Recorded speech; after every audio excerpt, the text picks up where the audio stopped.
Hello friends, कैसे हो आप सभी। आई होप आप लोग बहुत ही अच्छे होंगे। तो फ्रेंड्स, हम लोगों ने पिछली वीडियो में पुर्तगाल के बारे में डिस्कस कर रहे थे, जिसमें हमने वास्को डी गामा के बारे में डिस्कस किया था कि वास्को डी गामा कब भारत आया, कब उसने अपनी फैक्ट्रियों की स्थापना करी, कैसे कैसे उसने अपनी रणनीति अपनाई थी। तो इन सब के बारे में हमने डिस्कस किया था। अब आज हम पुर्तगाल में गवर्नर के बारे में डिस्कस करेंगे। तो चलिए फिर स्टार्ट करते हैं गवर्नर के बारे में, और वीडियो का एंड तक जरूर देखिए। चलिए फिर स्टार्ट करते हैं। फ्रांसीसी दी अल्मेड़ा। फ्रांसीसी दी अल्मेड़ा का शासनकाल कब से कब तक रहा? आपका 1505 से लेकर के 1509 तक रहा। जब जमोरिन की क्या कहते हैं, एक तरीके से जमोरिन हार गया था, तो पुर्तगाल के राजा ने फ्रांसीसी दी अल्मेड़ा को क्या किया था, एक तरीके से गवर्नर नियुक्त कर दिया था। जब फ्रांसीसी दी अल्मेड़ा गवर्नर नियुक्त हो गया था, तब इसने क्या किया था कि इसने मिस्र, तुर्की और गुजरात के बेगड़ा की सेना के साथ क्या किया था, संघर्ष किया था। जब अल्मीड़ा ने संघर्ष किया तो क्या हुआ कि जो पुर्तगाली थे उनके अंदर क्या आया, एक तरीके से शक्तिशाली बने वो, एक तरीके से उनके अंदर एक तरीके से मोटिवेशन आया। तो उन्होंने धीरे धीरे क्या किया कि अपना वर्चस्व स्थापित करना शुरू कर दिया। फिर दी अल्मेड़ा ने क्या किया कि एक ब्लू वाटर पॉलिसी, जिसको शांत जल की नीति भी कहते हैं, इसने ये नीति अपनाई। उसका नीति अपनाने का मोटिव क्या था कि हिंद महासागर में एक तरीके से पूरा अपना वर्चस्व बनाना था।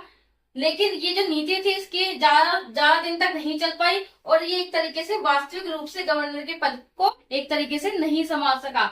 जब ये वास्तविक तरीके से गवर्नर का पद नहीं संभाल सका, तो दोबारा 1509 में अल्बुकर्क गवर्नर बना। ये पुर्तगाल का क्या था, एक तरीके से वास्तविक गवर्नर था। आपका एक क्वेश्चन भी बनता है कि पुर्तगाल का वास्तविक गवर्नर कौन है, तो वो अल्बुकर्क है।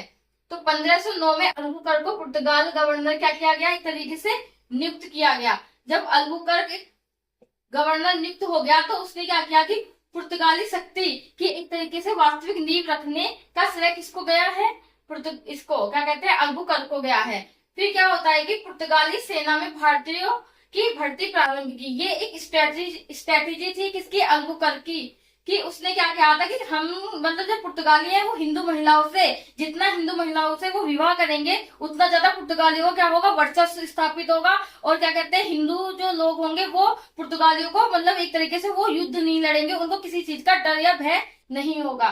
फिर हिंदू महिलाओं से उन्होंने क्या महिलाओं से विवाह की एक तरीके से नीति अपनाई, और ये नीति किसके द्वारा चलाई गई, अल्बुकर्क के द्वारा चलाई गई। फिर क्या हुआ कि 1510 में बीजापुर के शासक थे यूसुफ आदिल शाह ने उसने क्या किया, एक तरीके से गोवा को छीन लिया। आपका क्वेश्चन बनता है कि बीजापुर के शासक यूसुफ आदिल से गोवा कब छीना गया, तो 1510 में। और किसने छीना था, ये अल्बुकर्क के द्वारा छीना गया। कहते हैं कि अपने क्षेत्र में सती प्रथा पर रोक लगाई गई।